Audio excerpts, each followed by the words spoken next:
자, 로마서 7장 12절부터 13절까지 우리 같이 합독하시겠습니다. 시작. 그러므로 율법도 거룩하며 계명도 거룩하고 의로우며 선하도다. 그러면 선한 것이 나에게 사망이 되었느냐? 결코 그럴 수 없느니라. 다만 죄가 죄로 드러나기 위해 선한 그것으로 인하여 나에게 사망을 이루었니, 이는 계명에 의한 죄가 심히 죄 많게 되게 하려는 것이라. 아멘.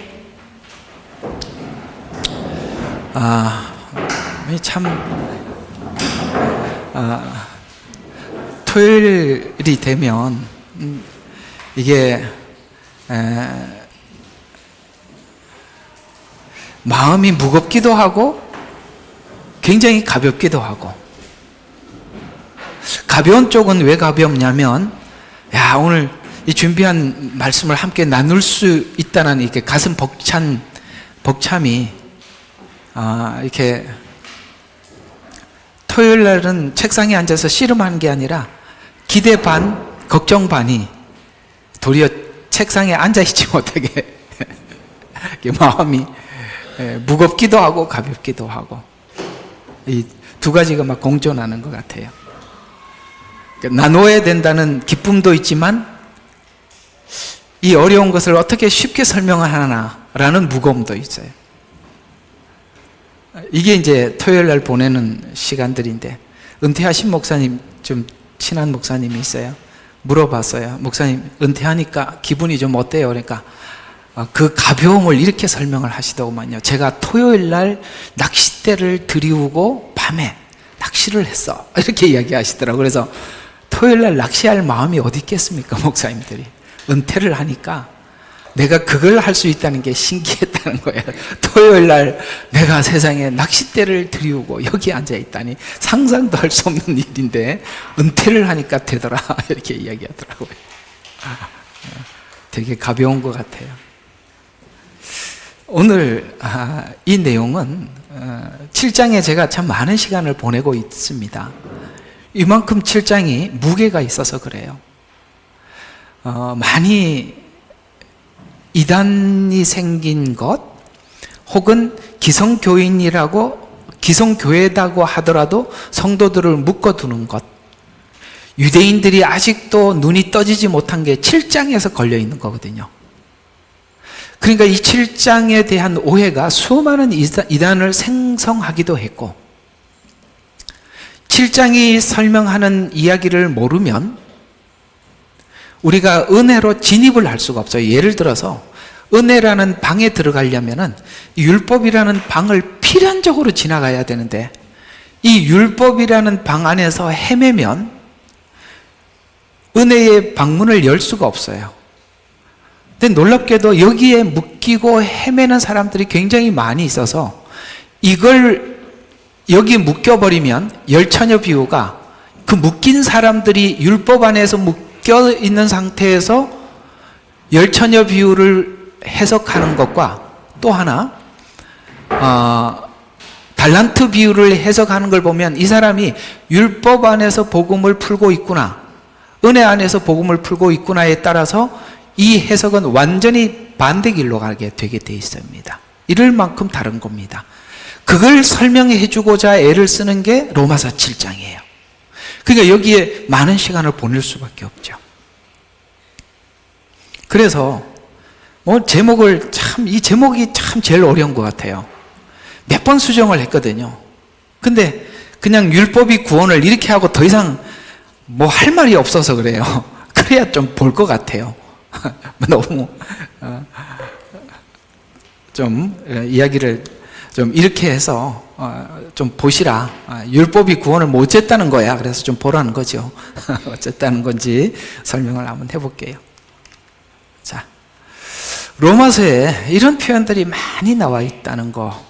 왜 이렇게 이제 우리가 하고 싶은 질문을 로마서가 먼저 했을까요? 특히 이런 질문들이죠. 그런즉 무슨 말 하리요? 하면서 은혜가 넘치려고 죄에 거하겠느냐? 이렇게 질문한 거는, 은혜, 이걸 보고 은혜 지상주의라 그러는 거거든요. 은혜면 다 된다. 하나님의 은혜다. 그게 이제 자유주의 신학이 지금 은혜면 다 된다. 그래서 이제 어디까지 갔죠? 예. 정상에 석가 기차를 타고 올라오든지 예수 기차를 타든지 뭘 타든지 올라가면 된다. 여기까지 온 겁니다. 은혜면 다 된다. 하나님의 은혜는 다 덮는다는 거죠.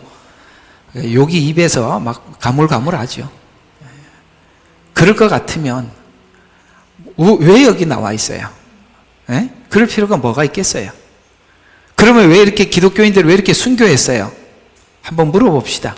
5천만 명이 순교를 했어요. 자기 자의로 죽은 게 아니라 타에 의해서 죽었다고요.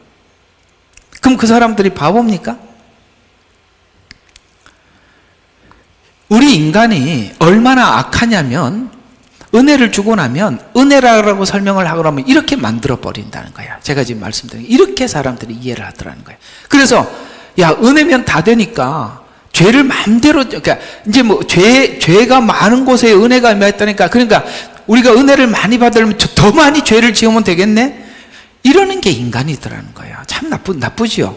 예, 인간은요, 참, 여러분, 우리가 나는 괜찮다, 착하다, 착각하지 마세요. 그렇지 않습니다. 또 두 번째.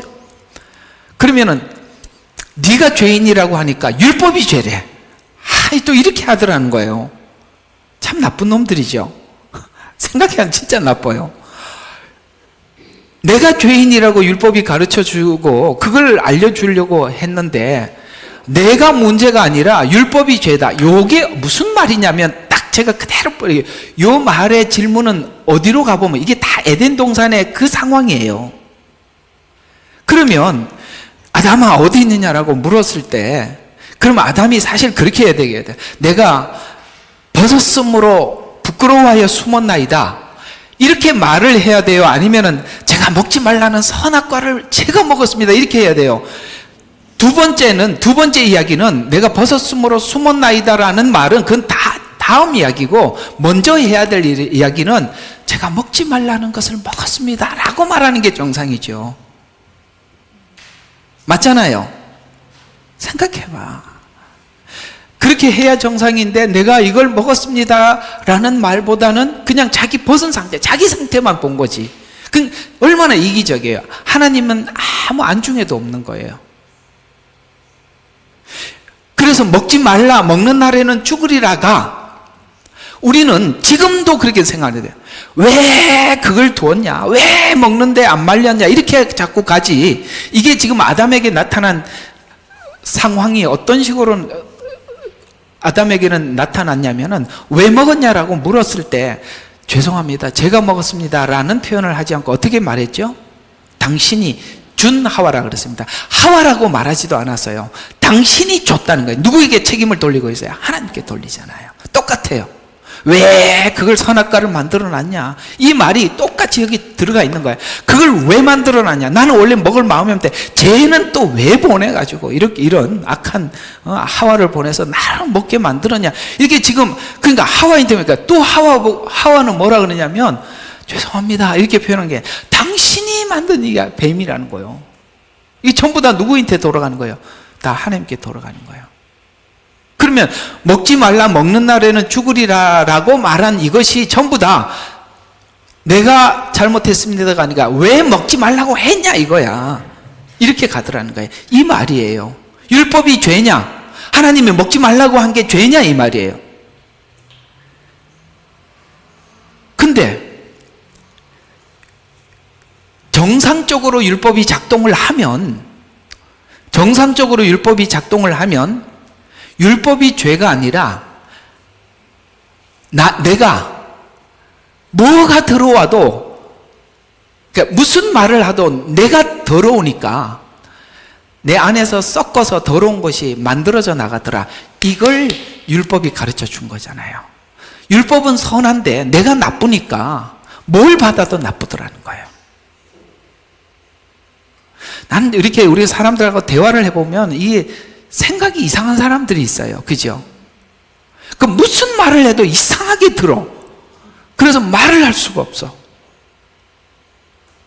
항상 자기가 피해자라고 생각을 해. 인간이 근본적인 이게 딴 사람이 그런 게 아니라 우리 모두가 그렇다는 거예요. 이게 율법이라는 깨끗한 착하고 선한 것을 집어넣어도 핑계를 율법에다 대지 내 문제입니다라고 하지 않더라. 이게 7장 이야기야. 이렇게 해야 율법이 선한 역할이 되는데, 놀랍게도 이 율법이 들어와서 율법을 지켜서 의로워져라, 율법을 지켜서 구원받으라라고 했더니 율법을 열심히 지켜서 자기는 의롭대. 얼마나 더 더러워진 거냐 이 말이에요. 샘플로 하나님이 지금도 바리새인을 딱 보여주고, 봤지? 쟤들 이렇게 아직도 온 인류에게 보여주는 샘플을 여기다 남겨놨다고요. 근데 그 샘플을 보면서도 교회 안에 또 다른 샘플이 또 나오고 있다는 거야. 신기하죠? 이게 뭐냐면 율법이 제 기능을 못했다는 증거입니다. 율법이 정상적으로 기능을 했더라면 이렇게 될 수가 없어요. 너무 복잡한가요? 조금 설명을 보려면은 앞에 좀 보시죠. 자, 여기를 한번 보시죠. 9절부터 보면 돼요. 자, 전에는 율법 없이 살았으나, 율법 없이 살았다는 것은 지금 누가 한 말이에요, 이거? 바울이 한 말이잖아요. 그러면 한번 물어봅시다. 바울이 옛날에 율법 없이 살았어요? 율법 있이 살았잖아요. 지금 아는 거예요. 율법 있게 살았고 율법을 지켰는데 사실은 율법이 기능을 하지 못하고 살았다 이 말이에요.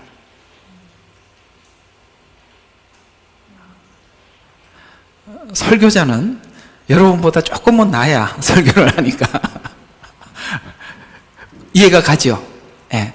율법이 없이 산 게 아니야. 율법을 가지고 살았는데 율법을 특별히 더 지키고 살다 보니까 자기가 죄인이라는 걸 모르고 살았다라는 거예요. 그래서 오늘 다시 한번 봐요. 전에는 율법 없이 살았으나 계명이 오자, 이래야 정상이에요. 죄는 살아나고 내가 죽었다. 요렇게 가야 정상적으로 율법이 작동하는 거예요. 나는 죽었고 죄는 살아나고 나는 죽었다. 요거까지 알려주려고 하는 게 율법의 역할인데, 율법을 지켜서 의롭게 되려고 할 때는 율법이 역기능으로 작동을 하더라는 거예요. 근데 정상적으로 작동을 하면 어떻게 돼요? 나는 죽었고 죄는 살아나야 정상이다 이 말이에요. 그러면 어떻게 되겠어요? 하나님 어떻게 하면 좋아요? 어떻게 하면 좋아요? 하나님 앞에 하나님만 바라볼 수가 없고, 이게 예언서잖아요. 예언서를 가만히 보면 이놈들 죽일 놈들 너희들 사망 뭐 이렇게 하나님 막 심판을 하다가 끝에 가서 기다려 이렇게 끝나잖아요. 하나님께서 죄 앞에서 하나님이 어떤 반응을 보이는지 충분하게 다 표현을 하고 난 뒤에 우리로 하여금 죄는 살아났고 나는 사망 아래에 있구나. 하나님 어떻게 해요 했더니 끝에 짤막하게 이야기하잖아요. 그날이 되면, 그날이 오면 내가, 이렇게 하면서 이 문제를 내가 끌어안을게. 그때가 되면, 그때까지 너는 기다려라. 예언서의 핵심은 뭐냐면 하나님 잘못하면 두들겨 팬다 심판한다가 아니라 그 뒤에 그 날, 이게 핵심이라고.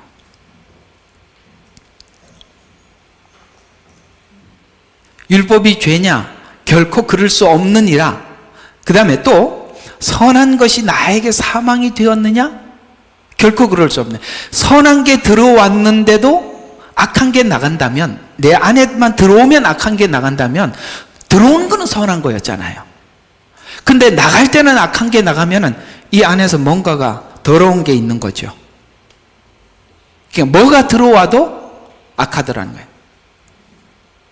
먹지 말라, 먹는 날에는 죽으리라는 이것이 아담을 위한 거예요. 하나님, 아담을 얼마나 위한 건지 여러분 공감하시죠? 이거는 얼마나 아담을 위한 건지 몰라.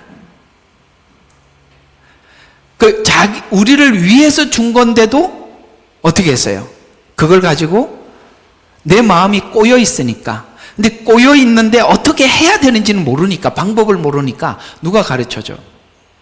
사단이 와서 가르쳐 주잖아. 요리하라고. 그래서 우리가 죄가 작용하는 것은 악한 우리의 성품과 사단의 역사를 통해서 실제 행동으로 나타나는 거예요. 그렇게 무서운 거예요. 그래서 우리가 항상 병기란 말이에요. 로마서가 그 말을 하는 거예요. 우리는 병기와 같아서 누구 손에 들어가느냐에 따라서, 주인이 누구냐에 따라서 다르듯이 영이 누구의 통치를 받느냐 이거예요. 거기에 따라서 우리 생각이 좌우되고 생각에 의해서 몸은 움직이니까. 이해가 가죠? 이제 정리가 되시죠?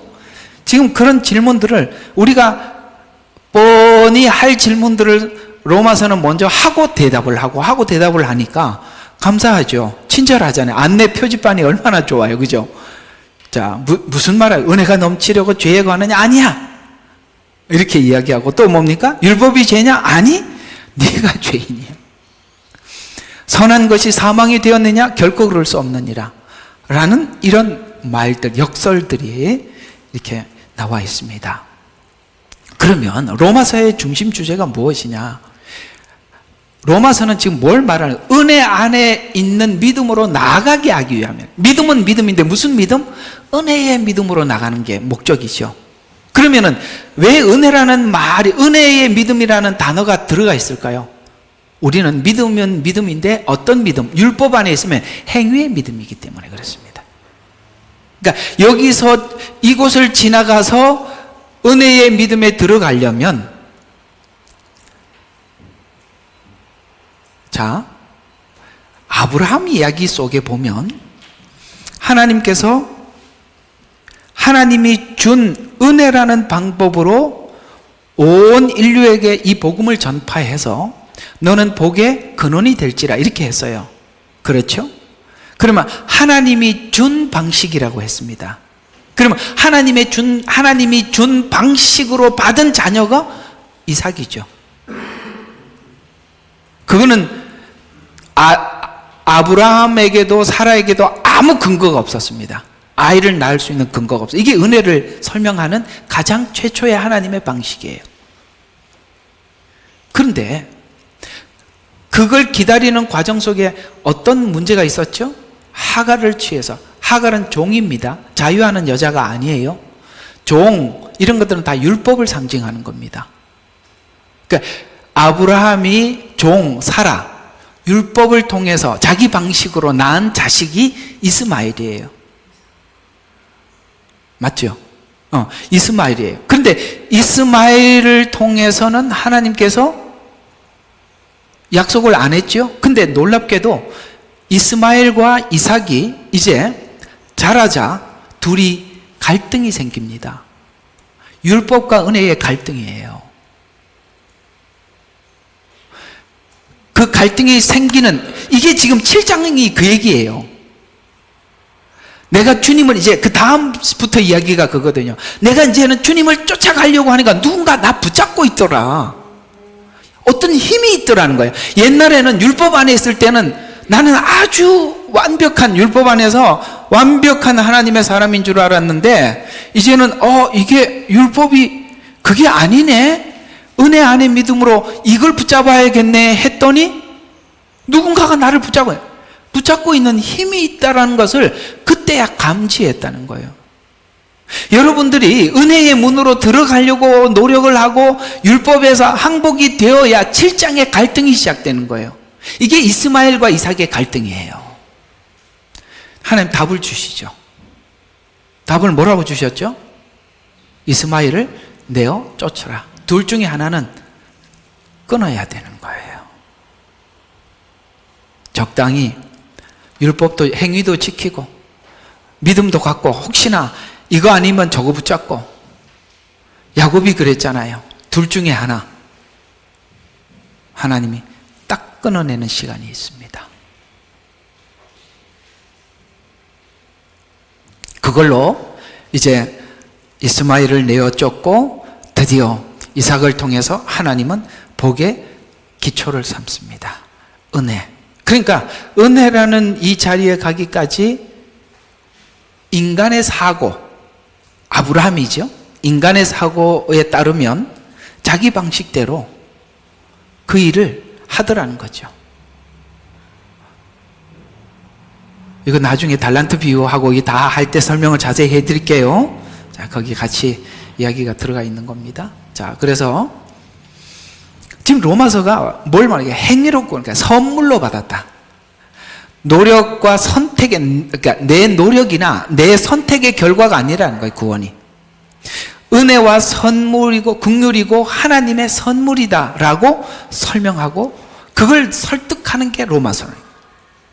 그걸 이제 우리가 설명하는 과정에 쭉 보면 1, 2장은 이제 죄에 대한 목록들이라고 한다면 3장부터 5장을만 보면 오해가 생길 수 있어서 6장, 7장이 중간에 삽입되어 있다 그랬죠. 뭔가를 설명을 해주기 위해서 은혜와 율법에 대한 오해될 만한 내용을 정리하기 위해서 은혜를 더하기 위해서 죄에 거하겠느냐?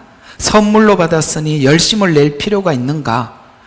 이렇게 되면 우리가 5장까지만 딱 보고 나면 은혜 지상주의가 돼서 자연스럽게 나태로 가게 나타나기 때문에 그 나태로 나태는 다시 죄로 돌아갈 수 있기 때문입니다. 은혜 안에 있는 믿음은 우리가 나태할 수도 없고, 사람들이 또 죄성이 뭐냐면 하나님께서 은혜를 주셔서 은혜 안에서 우리를 강하게 하십니다. 하나님의 시간을 기다리십시오. 그러면 자기는 또 아무것도 안 하고 또 이게 악하단 말이에요.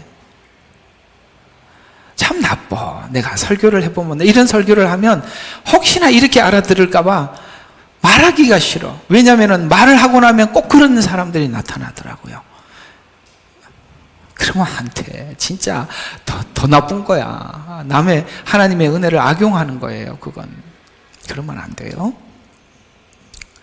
자, 그래서 7장은 율법은 왜 준 것인가? 죄를 더하게 하려면 율법은 왜 주었나? 에서 그렇지 않다는 것을 설명하는 것에서 12절에 보면 율법도 계명도 의롭고 선하다고 율법을 정리했어요. 율법은 악하다.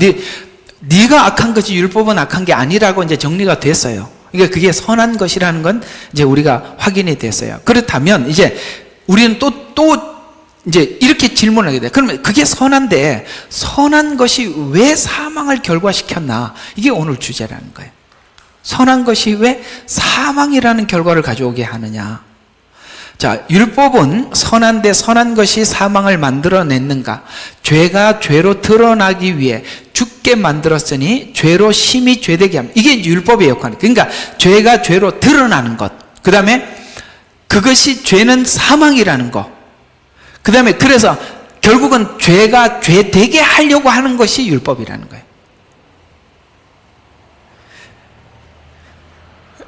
이 중국에 가서 우리가 무슨 중국어를 유창하게 하겠어요. 해봐야 뭐 식당에 가서 밥 먹는 것 정도, 애들 기합 주는 정도만 이제 하는 것만 하는 거지 뭘 알겠어요. 예, 아는 게 없어요. 그러니까 참 이게 전도를 하면 참 답답해 죽겠어요, 진짜. 그러니까 답답하니까 방법을 어떻게 찾았냐면 사형리 들고 네가 읽어라 그래. 내가 무슨 말인지 어떻게 알아? 다 모르잖아요. 네가 읽어라. 그러니까 1페이지 보고 오케이? 시영마? 이렇게 물어봐요. 그렇다 그러면 다음 2장 네 신마? 그러니까 네 믿냐? 이 말? 그러니까 이렇게 초창기에는 그렇게 할 수밖에 없어요. 그 다음 다음 페이지 그러니까 6페이지까지 스스로 기도하게. 그리고 나중에 항상 퀘션이 생겨. 진심일까? 돌아와서는 그러죠. 몇 명 영접했다. 글쎄 영접했는지는 알 수 없죠. 무슨 말이냐? 사형리는 이렇게 구원을 받습니다라는 길은 제시는 해줘도 뭘 못하느냐면 죄를 심히 죄되게 드러내주는 이 일에 대해서는 아무 역할이 없다는 거예요. 의는 죄를 설명하면 의는 자연스럽게 설명이 되는 거고요. 생명은 죽음을 설명하면 자연스럽게 생명이 설명이 되는 거예요. 그 얘기잖아요. 그러니까 우리가 예수 안에서 의롭게 되었다라는 이해를 하려면 죄가 심히 죄되게 된 것을 알면 되는 거예요. 이해가 가죠? 그걸 설명해 주는데 누가 역할을 했다? 율법이 역할을 했다. 그걸 지금 7장에서 말해주고 있는 것입니다. 그래서 죄 때문이라는 것을 밝히기 위해서 율법을 주셨다. 율법 때문에 죄를 알게 되었고 죄 때문에 사망이 왔음을 알게 해 주어야 구원을 이해하기 때문입니다. 여기서도 율법이 무엇인지 설명을 하고 있는데 7장 7절 율법이 죄냐? 근데 아니다라고 말을 하면서 율법에서 뭘 설명을 해주고 싶은 거냐면은 율법을 보면 선하단 말이에요. 이 선한 모든 속성은 하나님이 가지고 있는 속성이잖아요. 그건 지금 율법을 통해서 우리에게 하나님을 계시한 것은 하나님이 얼마나 선한지, 의로운지 하나님의 속성을 전하는 거예요. 근데 이걸 이제 조금 저번에도 이제 설명을 한 적은 있지만 이럴 때 한 번 더 해줄게요. 구약이 기록될 시기는 그 당시는 지금 우리가 살고 있는 이런 국가 개념이 아니에요. 물론 국가라는 이런 그게 있어요. 그러나 법이 이렇게 세밀하지도 않고 권세자들이 법을 지키느냐, 그건 나중에 프랑스 그 무슨 혁명이야? 갑자기 생각이 안 나네. 여러분들도 막 이렇게 왜 머리가 안 돌아가는지 아세요? 여기 생각이 깊이 빠져 있기 때문에 갑자기 얘기를 하면은 확 안 돌아가는 거예요. 프랑스 무슨 혁명? 산업혁명 말고. 르네상스. 요런 혁명이 일어난 이후에 법치라는 게 생겨서 권세 있는 사람들도 법을 지켜야 된다 이렇게 나왔지. 그 전에는 그런 일이 없었다고. 권세자들의 말이 법이에요. 왜 그럴 수밖에 없냐면 지금처럼 이렇게 사람들이 일상을 살면서 보호를 받을 수가 없어요. 야생 동물들도 많았고 사람들이 이 동물에 의해서 해를 많이 입었어요. 그래서 동굴 같은 데 살아도 생명을 부지할 수가 없었어요. 아파도 누구의 도움을 받을 수 없었어요. 그렇게 도움을 받으려면 성 안에 들어가서 살아야 돼요. 그 성 안에 들어가면 사람들이 모여서 사니까 거기가 질서가 생기게 되고 권위자가 생기게 되고, 그래서 그 권위자가 우리가 흔히 말하는 영주들이에요. 그래서 영주의 말은 곧 법이에요. 그러면 사람들이 이 성 안에 들어와서 살려면, 우리 옛날 영화 보면 그렇게 다 나오죠. 새로운 사람이 오면 저 누구냐 이렇게 하듯이 새로운 사람이 그 성 안에 들어와서 살려면 영주와 계약을 맺어야 돼요.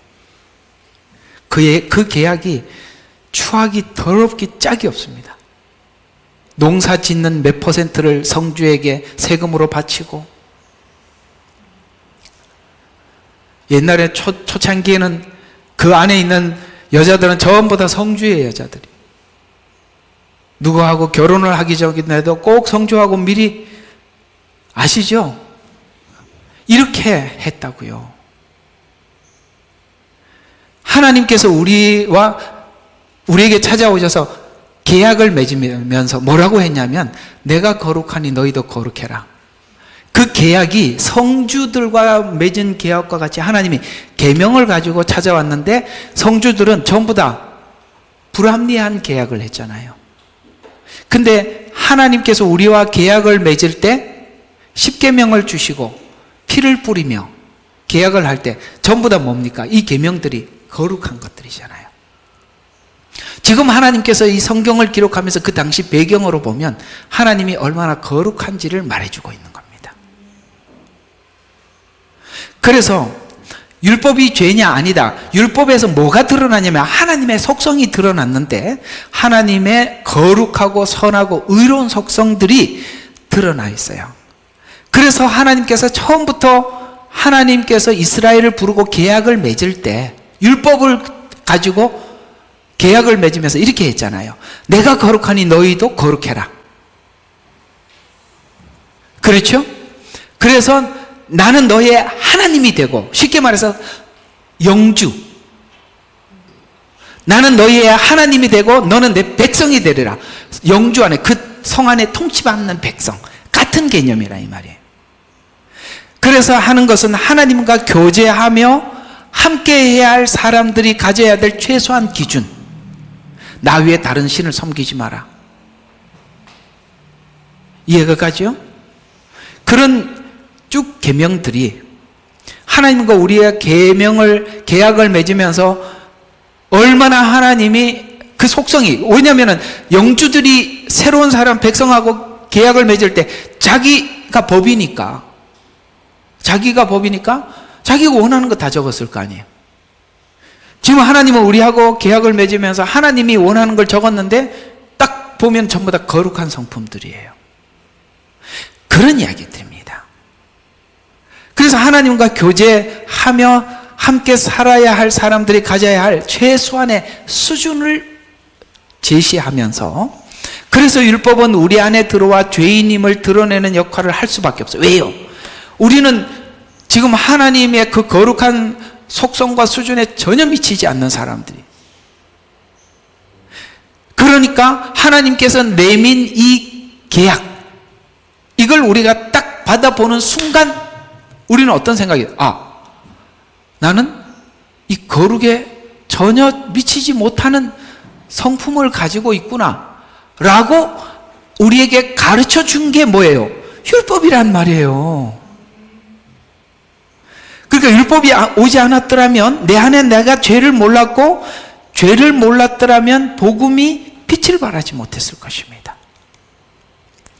그래서 13절, 그런즉 오늘 본문에 읽어도 선한 것이 사망이 되었느냐? 결코 그럴 수 없느니라. 이거는 너 사망이야, 너 심판밖에 없어, 이걸 가르쳐 하려고 하는 게 아니라 그 다음을 제시하려고 그러는 거란 말이에요. 그러니까 결코 그럴 수 없느니라. 이거 은혜를 받으려면 죄가 죄로 드러나기 위해서 선한 것으로 인하여 나에게 사망이 이루었느니, 죄를 심히 죄되게.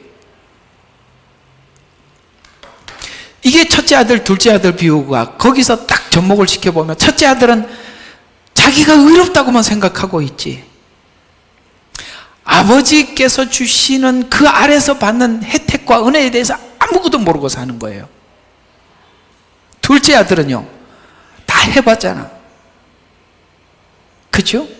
그 첫째 아들이 가지고 있는 그 자원이 얼마나 아무것도 아닌지, 이건 쉽게 말해서 이런 거예요. 하나님의 율법, 저 원치 않아요. 저는 저 혼자도 잘할 수 있는데 왜 여기다 묶으십니까?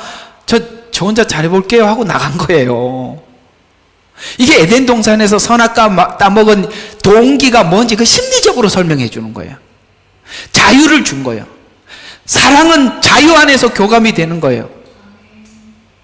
강요에 의한 사랑이 무슨 억압이지, 그게 무슨 사랑입니까? 율법으로 하나님을 사랑한다는 그게 다 가짜잖아요. 그게 무슨 억압에 의해서 천국 가려고 사랑해요, 사랑해, 그게 무슨 사랑이에요?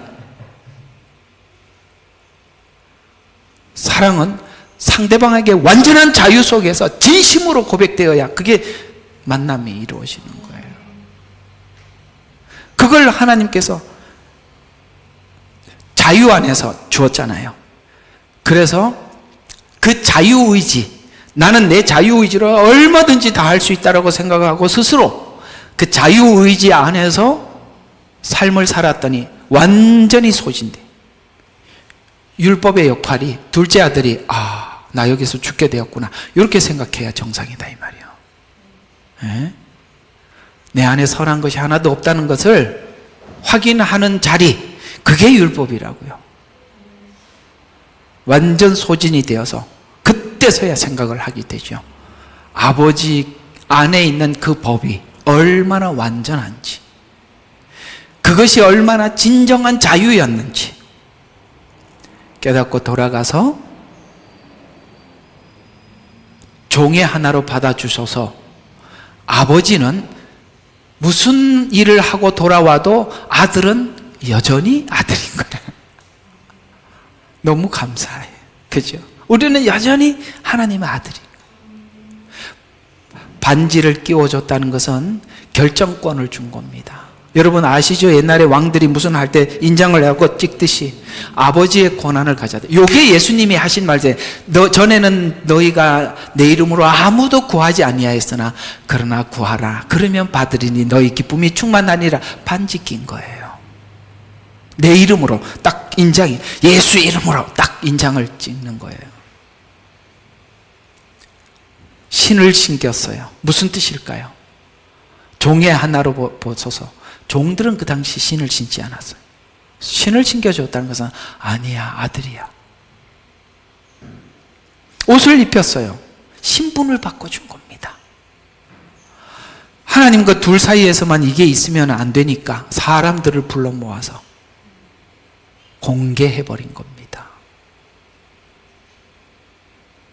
우리의 구원의 증표가 되시는 성령님이 우리 안에 들어와 보증이 되주시는 겁니다. 신비롭죠? 성경은 어디를 봐도 똑같은 이야기를 다른 방식으로 할 뿐이에요. 그래, 이게 성경의 흐름과 전체 맥을 모르면은 이걸 가지고 이렇게 풀고, 그러니까 짝이 다 안 맞는 거야. 예?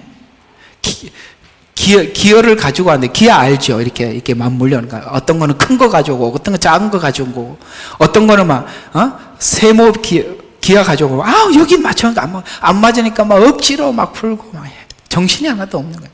성경은 다 똑같아요, 이야기가. 그래서, 죄를 심히 죄되게 하려나 합니다.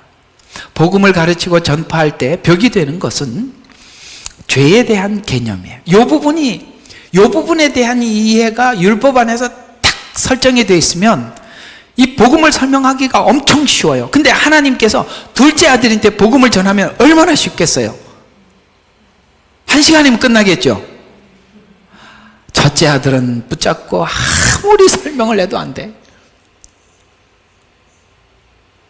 하나님께서 여러분들이 복음이 왜 들리는지 아세요? 다 갔다 와서 그래. 하나님 헤매다 와서 다 들리는 거예요. 안 헤매본 사람들이 딱 대답하는 거, 말하는 거 들어보면, 이거 안 헤매봤구나. 뭐 아무것도 모르는구나. 이제 막 태어났구나. 철딱서니가 하나도 없구나. 딱 보면 알아요. 헤매본 사람들은 압니다. 문제는 이게 안 헤매본 이 불신자들이 왜 이게 복음이 안 들어갔느냐면 죄의 기준이에요. 우리는 죄의 기준을 율법이라는 틀 안에서 지금 이해하기 시작했기 때문에 은혜를 소화하기 시작했지만, 세상 사람들은 이 기준이 윤리예요. 도덕이란 말이에요. 이게 무슨 뜻이냐면, 도덕은 평균치예요. 평균치. 양심에 따라 다르고 다 달라요. 도덕은 기준이 없어요. 그래서 도덕법. 그러니까 도덕법은 원래 법에 저촉도 되질 않아. 도덕적으로 낮은데, 야, 너 이렇게 넣으니까, 이렇게 보니까, 너 도덕적으로 너무 수준이 낮아. 감옥에 넣을 수는 없잖아요. 행동을 해야 되니까. 근데 우리가 이해하고 있는 죄와 의의 기준은 하나님 앞에서 설정이 되어 있는 것에서 우리는 같은 기준을 가지고 있기 때문에 대화가 되는 거죠. 그래서 하나님 앞에냐에 따라서 차이가 있기 때문인데, 불신자들이 성도들에게 우리에게 이렇게 말하죠. 너희만 옳다고 생각하느냐? 대답은 그들은 도덕적 관점에서 보기 때문입니다. 도덕적 기준에서 보면 하나님 앞에서 자신의 위치를 알 수가 없어요. 율법이 우리가 죄 가운데 있다는 것을 이렇게 밝혀내는데, 이런 죄를 지을까 저런 죄를 지을까 갈등할 때는 죄를 지으려 하기 때문에 죄의 능력은 발휘하지 않습니다. 이해가 가요? 그러나 하나님의 말씀을 따를까 그리스도를 따를까, 말씀을 따라갈까, 하나님의 말씀에 내가 어떻게 따를까 할 때 죄가 힘을 발휘합니다. 하나님과 상관없는 일인가 아닌가에 따라서 힘을 쓰고 안 쓰고 하더라는 거예요. 이런 차원에서 성도가 불신자와 보는 죄에 대한 기준이 서로 다른데, 이스라엘이 바로 요 지점에서 아까 말했잖아요. 율법이라는 문을 지나서 은혜의 문에 들어가는데 율법이라는 이 관문에 들어와서 여기 메어버린 거예요. 그게 로마서 9장 30절이 이렇게 표현하고 있습니다. 이스라엘이 분명히 이렇게 선한 율법을 가지고 선하게 가야 되는데 선한 율법을 가지고 실패한 이유는 율법의 믿음에 의지하지 않고 율법에 의지했다라는 말은 스스로 이 죄의 문제를 해결해보자, 율법을 지켜서 해결해보자고 의지했기 때문에 하나님이 주신 의, 예수 그리스도를 통해서 우리 죄를 용서하고 구원하신 이 의를 모르고 힘을 써서 의에 복종치 아니하므로, 왜? 자기가 율법을 지키려고 하면 할수록 뭡니까? 하나님의 의에 복종치 않죠.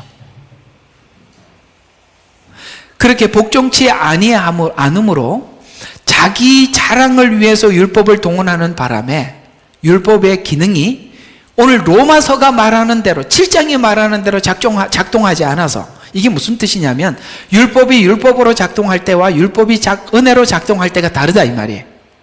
율법이 율법으로 작동을 하면 지금 힘써 율법을 가지고 하나님 앞에 자기 의를 완성해 보려고 하는, 그러니까 첫째 아들이 하나님께서 주시는, 아버지가 주시는 은혜가 엄청나게 많은데 모르는 거예요.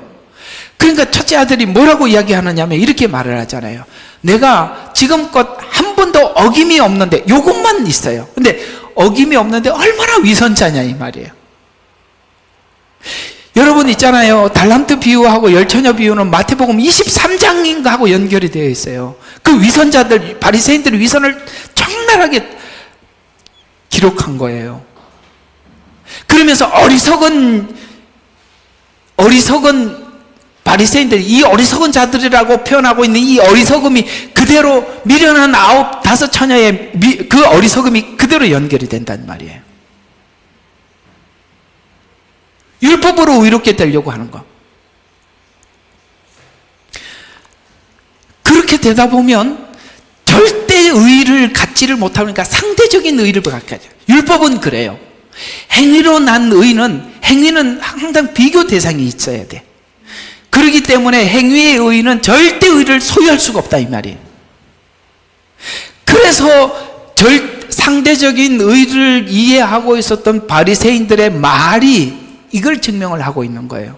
나는 세리나 죄인같이 되지 않음을 감사합니다. 비교밖에 못하더라는 거예요. 근데 여러분들과 제가 가지고 있는 의는 사람의 비교가 아니라 하나님 앞에서 우리가 절대적인 의를 바라보고 있기 때문에 우리가 남들의 허물이나 이런 거에 대해서 나도 그래서 힘내, 괜찮아, 우리 좀 이겨보자 이렇게 하지, 아니 그런 죄를 이렇게 안 하잖아요. 우리는 하나? 하면 안 돼. 왜? 우리는 절대적인 의를 가지고 있기 때문에. 항상 의의 장애물은 뭐냐? 도덕과 율법이라는 거예요. 은혜 안에 있는 믿음이라는 그 의의 설정 자체가 우리는 율법이 아니라 하나님. 그래서 바울이 이 비밀을 알고 이렇게 고백한 거예요. 내가 그리스도를 본받는다. 본받듯이 나를 본받아라. 이 말은 바울이 완벽했다는 얘기가, 내가 얼마나 예수님을 본받으려고 애쓰는지 봤잖냐, 이걸 본받으라는 거지. 하여튼 무슨 또 우리는 예수님까지는 아니고 바울 정도는 또 이렇게 얘기. 그러면 여기 얘기야, 나는 세리나. 뭐가 달라? 같지 아니하나이다. 이 뭐가 다르냐 이 말이에요. 상대적이지 않다 이 말이에요. 그래서 우리가 목적하는 부분이 어디까지 설정이 가능하냐? 그리스도 예수의 장성한 분량이라는 목표까지 가능하다 이 말이에요. 왜? 절대적인 의는, 은혜의 의는 거기까지 가요. 근데 죄의 의는, 의의 의는, 율법의 의는 사람이니까 나보다 못한 사람들 며칠 끄집어내고 내가 누구보다는 낫지 이렇게 하면 그만이잖아요. 그러면 평신도들은 어떤 생각이에요? 에이, 집사도 그러는데 난 이 정도면 평신도 괜찮지 뭐. 그럼 또 집사들은 뭐라 그랬어요? 에이, 권사님 봐. 그 권사님보다 내가 낫잖아? 내 권사 되면 그 정도 할게. 그렇게 할 거 아니에요. 장로들, 권사들은 또 뭐라 그랬어요? 장로 보고 뭐라 그러지 않겠어요? 그럼 장로들은 목사 보러, 목사는 누구 보고 그러겠어요? 아이, 우리 저 총회장도 그러는데, 뭐, 아이, 총회장, 아유, 지저분해. 말하지 마. 그 정치하는 사람들은 이 말 꺼낼 것도 없어요. 상대적인 의, 절대적인 의. 왜 자꾸 사람들이 상대적인 의에다가 초점을 맞추냐? 그게 하나님이 주신 의가 아니기 때문에, 그걸 그렇게 이해를 하고 있기 때문에 끊임없이 사람과 견준다는 거예요.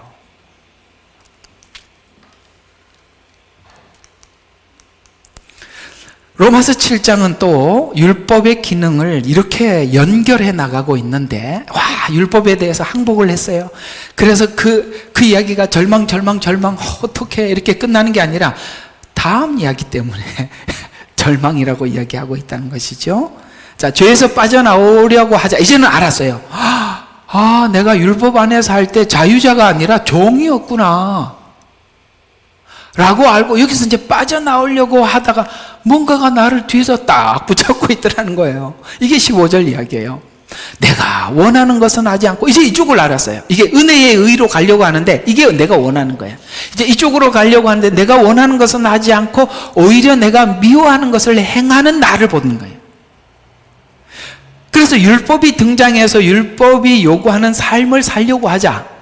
이해가 가요? 율법을 옛날에 율법 안에서 지키는 게 아니라 은혜 안에서 율법으로 가려고 하자, 이런 이야기입니다. 율법이 요구하는 삶을 살려고 하자. 내 안에서 더 큰 힘이 나를 붙잡아서 그리로 가지 못하게 하더라. 죄 안에서 있는 동안은 몰랐어요. 바리새인들은 모른다 이 말이에요. 죄 안에 있을 때는 몰라, 자유자라고 생각했는데, 거룩을 선택하려 하자 내가 죄의 종이었으며 거룩으로 가려 하나 가지 못하는 나를 보게 되는 것인데, 이것이 드러나야 드디어 내 힘으로 안 가고 이렇게 되는 거예요. 이제 정리가 되시죠? 이게 드러나야 내 힘으로 스스로 갈 수 없고, 십자가의 은혜가 그 안에서 승리하신 그 승리로 그걸 붙잡아야, 오늘 로마서 표현되면 은혜 안에 있는 믿음으로 나아가야 거룩으로 가게 하심을 알게 돼요. 드디어 십자가가 저 밖에 있는 십자가 안에다가 내가 십자가를 굳게 붙잡게 되더라는 거예요. 이것이 성도가 붙잡는 십자가의 능력이에요. 바로 이게 십자가. 아시겠어요? 십자가의 능력으로 영화에 나오는 거 십자가 들고 다니면 마귀가 이게 아니라, 그런 능력이 아니라 진짜 능력은 바로 이 문제를 해결하는 능력이다. 이것을 모르는 상태에서 십자가를 이해하면 십자가는 성경이 말하는 십자가가 아닌 다른 십자가가 되는 거예요. 이게 복음의 핵심입니다. 자, 그러면 이걸 좀 더 설명하기 위해서, 율법은 구원받는 방도구는 아니라고 갈라디아서 3장 10절과 12절에 이렇게 설명을 하고 있습니다. 율법의 행위로 난 자들은 누구든지 저주 아래에 있느니라. 기록되기를 행하도록 율법책에 기록된 모든 것을 계속해서 행하지 않는 자는 누구나 저주를 받느니라. 따라서 하나님 앞에서 율법으로 이렇게 되는 사람은 아무도 없다는 것이 분명하니, 공감하시죠? 아무도 없다? 분명하다. 이는 의인은 믿음으로 살리라고 하였습니다. 율법은 믿음으로에서 난 것이 아니니라. 그러나 이를 행하는 사람은 그 안에서 살리라고 하였느니라. 이게 무슨 말이냐? 율법 아래 있는 자는 모두 저주 아래 있는 자인 것은, 문제는 율법을, 예를 들어서 하나님이 613가지인데 그 중에 한 가지만 저촉을 해도 범해도 범법자가 되기 때문에. 이해가 가요? 이렇게 무섭다는 거예요. 왜 한 가지만 범하면 다른 게 같이 연결이 돼 있냐면은, 세세하게 나누어 보세요. 예를 들어서 나 위에 다른 신을 섬기지 말라고 했는데 하나님을 안 섬기고 다른 신을 섬기면 2, 3, 4, 5, 6, 7, 8, 9계명, 10계명이 전부 다 자연스럽게 범하게 되어 있습니다.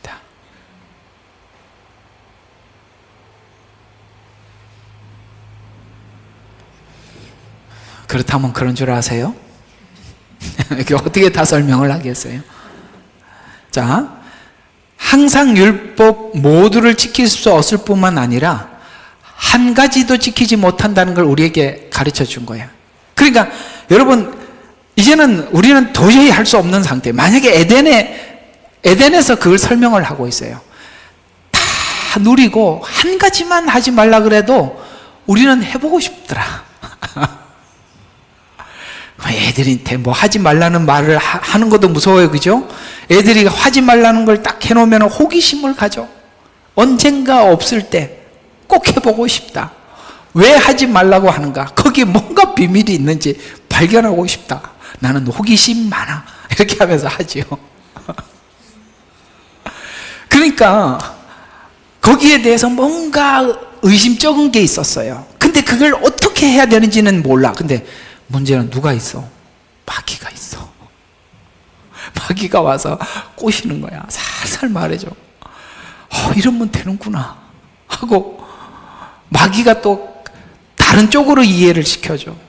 성경도 그래요. 마귀가 다 개입을 하면요, 성경이 다른 이야기가 돼버리거든요. 그게 에덴이 증거하는 거예요. 아무리 좋은 조건을, 그렇게 자꾸 이렇게 교육하기 위해서 말하는 것도 전부 다 틀린 거예요.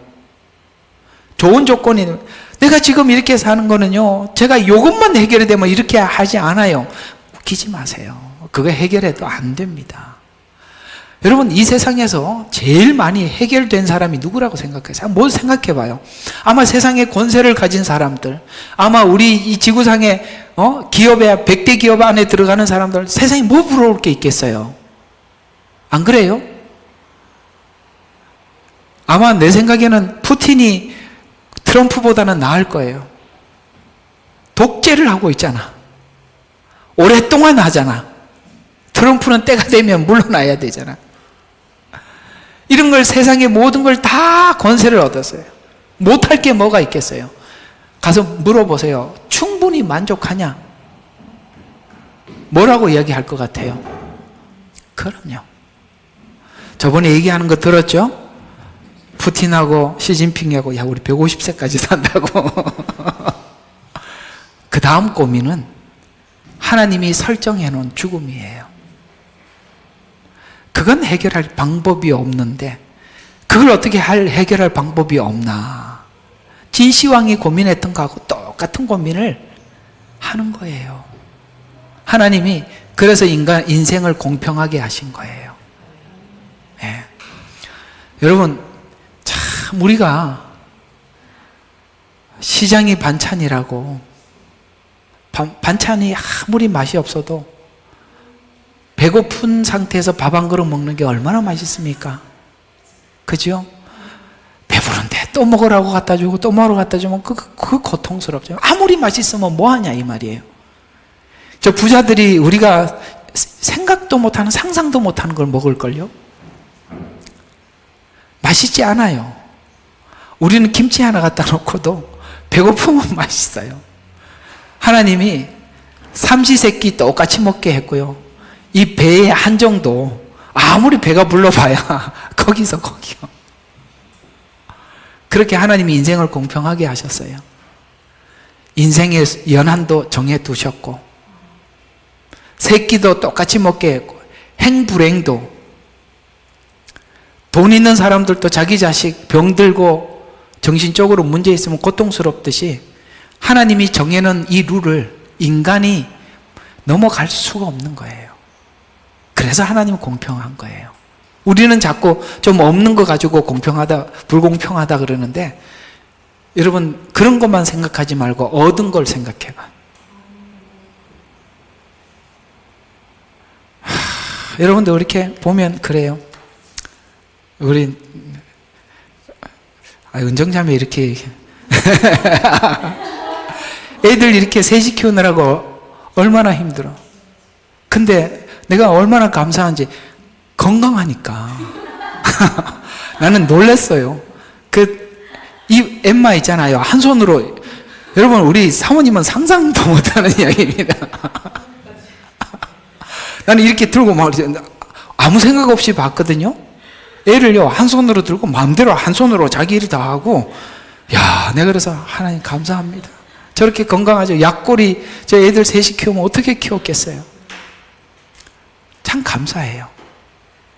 그러니까 우리가 이렇게 생각해 보면 감사한 게 너무, 우리 자꾸 없는 쪽으로 생각하는데 우리가 받은 걸 생각해 보면 감사한 게 너무 많아.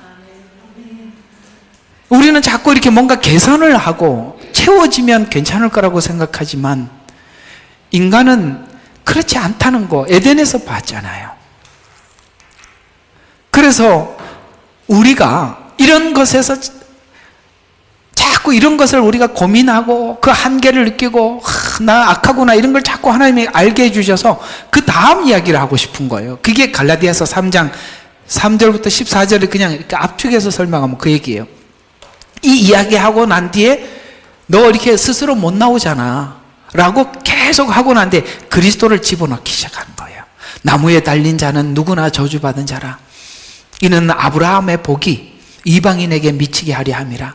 또 우리로 하여금 믿음으로 말미암아 성령의 약속을 받게 하려는 것이라. 율법 다음에 그리스도 곧 복음이 등장하는 것입니다.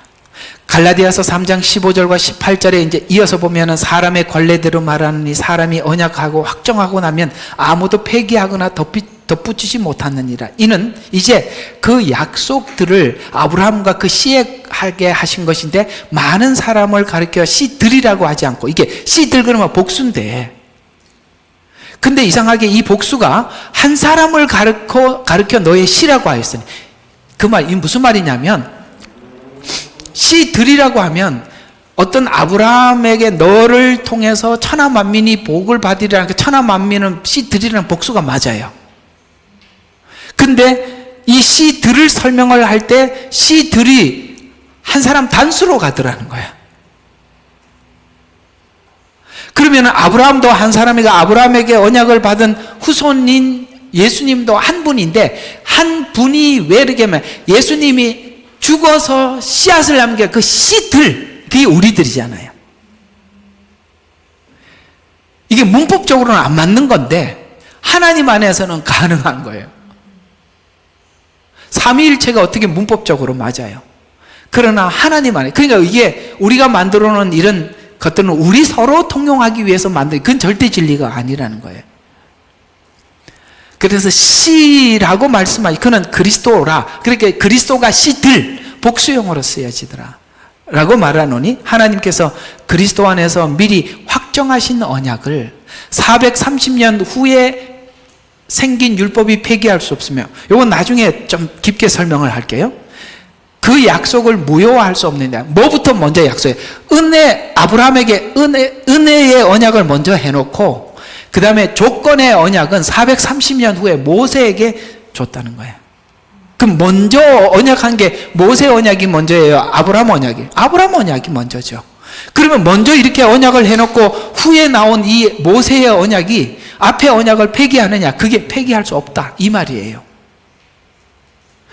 가장 중요한 것은 먼저 언약했던 언약, 그 언약이 가장 중요하다는 거예요. 그 말을 하는 겁니다.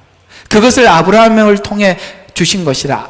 약속으로 은혜로 주신 것을 먼저 받아서, 그래서 그 언약은 믿음으로 의롭다 할 것을 창세기 15장에 미리 약속, 이게 가장 먼저. 그래서 약속을 확인시켰죠. 15장에 언약식을 했잖아요, 아브라함하고. 그죠? 이것이 구원의 온전한 모델이다. 우리는 아브라함식으로 구원을 얻습니다. 믿어.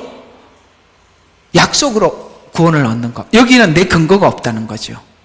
근데 그걸 이해시키고 확장시키고 우리에게 분명하게 설명하기 위해서 430년 후에 모세를 통한 율법의 언약이 주어진 거라는, 그거는 우리가 이 언약이 얼마나 소중한지를 가르쳐 주기 위한 것인지, 이게 앞에 서는 순간 다 망가진다, 이 말이에요.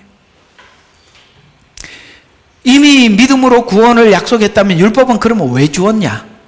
뒤에 갈라디아서 3장 19절과 21절에 이렇게, 약속받은 그 씨가 오실 때까지라. 그것은 한 중보자의 손에서 천사들을 통해서 제정한 것이라. 그렇다면 율법이 하나님의 약속을 거스리는 것이냐? 결코 그럴 수 없느니라. 만일 율법이 생명을 부여할 수 있는 것으로 주어진 거라면 진실로 의도 율법에 의해서 되었을 것이라. 율법은 구원의 방도로 준 것이 아니라 의가 오기 전에 믿음으로 구원을 얻기 위해서 스탠바이. 그걸 딱 보면 그걸 받아들일 수 있도록 준비시키는,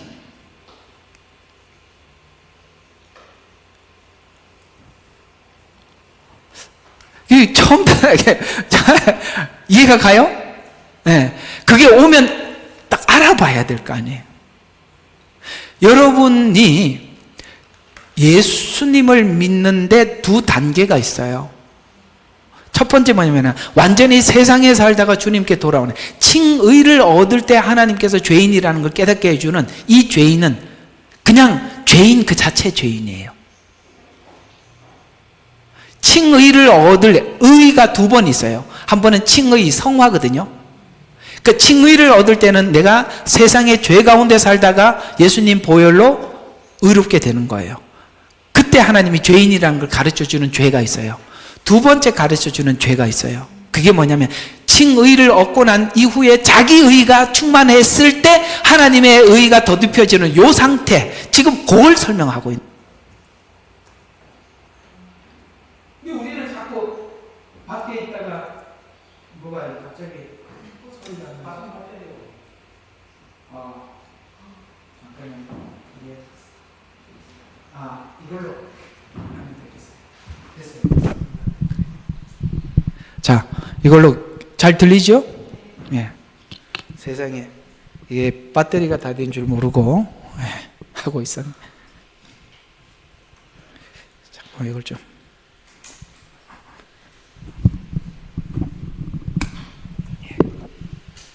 됐습니다. 자, 그래서 그러니까 율법은 뭐냐 설명하다 그랬지? 마이크가 사고를 쳤네. 맞아요. 네. 그래서 우리가 두 단계 안에서 죄를 발견하게 되는데, 우리는 자꾸 어떤 쪽에만 설명을 해 두었냐면 세상 가운데 살다가 주님 앞에 돌아온 의만 이야기를 하다 보니까, 여러분 교회 안에서 의롭게 된 죄인들이 있거든요. 그걸 설명을 못 해주니까 분명히 여러분들 안에 갈등이 있는 거예요. 근데 그게 뭔지 설명을 못 해주는 거예요. 이 관계를 모르니까. 그러니까 여러분들이 지금 세상 밖에 있다가 들어온 죄인보다 더 나쁜 죄인이라는 걸 인식한 거예요. 그때는 몰라서 그랬더니, 지금은 완전히 더 엉망이 됐네? 그러니까 이걸 이제 배우는 거죠. 자, 그래서 믿음으로 구원을 얻는 것을 알게. 그래서 갈라디아서 3장 23절에 그런 설명을 하다가 성경이 모든 것이 죄 아래 있다고 계속 이렇게 설명을 하다가 단정했다라고 율법의 역할 여기까지 딱 왔다면 그 다음 이야기를 해. 그 다음 이야기가 계속 무슨 이야기가 나오느냐 말, 그리스도 이 말이 연속으로 나온다 이 말이에요. 그리스도. 예? 이때 드디어 그리스도의 십자가가 진짜 십자가가 되는 거예요. 그래서 그것을 알려줘요. 그러나 율법이 오기 전에 우리는 율법 아래서 감시를 받았으며 나중에 믿음이 계시될 때까지 갇혀 있었다. 그래서 하나님이 가둬 놓는 거예요. 딱 가둬놓아서 하나님 컴컴해요. 여기서 어떻게 살아나가요? 하나님 하고 해줬더니 하나님이 은혜의 문을 하나 딱 십자가 문을 딱 이쪽으로 다 봐. 요게 로마서 11장에 모두 자비 안에 가두려 함이라 이 말이에요. 유대인도 이방인도 자비 안에 가두어서 딴 문으로, 율법의 문 딴 문 못 나가고 오직 십자가 문 하나만 딱 열. 그래서 유대인들이 그 십자가 문이 열렸다는 걸 7년 때 눈이 열린다 이 말이에요. 자, 그래서 율법이 오기 전에 율법 아래서 감시를 받았으며 나중에 율법이 오시될까지 갇혀 있느니라. 그리하여 율법이 우리를 그리스도께로 인도하는 지도교사가 되었으니 이는 우리를 믿음으로 의롭게 하려 하심이라. 그러니까 율법 안에 가두어서 하나님 애통하는 자는 복이 있느니까 그렇게 만들어 놓고 문을 탁 열어놓으면 여기야 하고 다 나갈 거 아니에요. 이 작업이 있더라는 거예요. 그래서 죄 아래 가두기 위한 준 것이 율법이다. 율법의 기능을 모르면 죄도 모르고, 죄를 모르면 십자가도 모른다고 말하는 게 복음이 성경의 원리입니다. 로마서가 구원을 시작할 때부터 로마서 3장에서 강조한 것이 온 세상에 하나님의 심판 아래 있게 하려 함이라. 그 다음에 죄를 깨달음이라. 이제 나중에 나가서 율법이 오라 나는 곤고한 사람이라 누가 나를 사망의 몸에서 건져내랴, 여기까지가 율법의 역할이라는 거예요. 그리고 그러나 이제는이 따라 나오는 겁니다. 이게 없는데 그러나 이제는이 누구에게 뭐가 있겠어요? 아무것도 없는 거죠. 이게 없는데. 예? 율법이 얼마나 선한지 아시겠죠? 근데 이게 악용을 어떻게 한다고? 율법을 지키는 게 악용하는 거라 이 말이에요. 바리새인들이 그 얘기예요. 마태복음 23장을 읽어보시고 열처녀 비유와 연결시켜 보세요. 그리고 달란트 비유도 연결시켜 보세요. 다 해결이 됩니다. 자, 다시 돌아와. 구원을 율법으로부터, 죄로부터 시작해야 되는데 비명을 지르게 되고 그래야 십자가를 붙들게 되는데, 율법을 잘못 붙들면 십자가도 결국은 여러분들이 이 복음을 잘 이해했구나, 예수님을 잘 붙잡았다, 예수님을 붙잡지 않았다는 것은 딱 어디에서 결판이 나느냐? 자기 구원을 자랑으로 하느냐, 감사로 하느냐.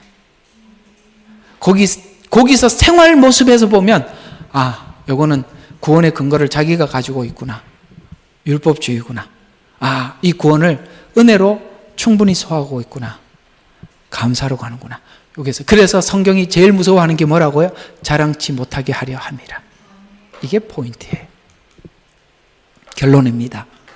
십자가를 자랑하는가, 나를 자랑하는가, 이 과정에 대한 이해 없는 구원은 내가 왜 십자가를 져야 하는지, 만일 내가 십자가를 지고 있다면 십자가는 지지 않는 자를 정죄하게 됩니다. 이런 것들이 부작용이에요. 나는 이 고생하는데 너는 왜?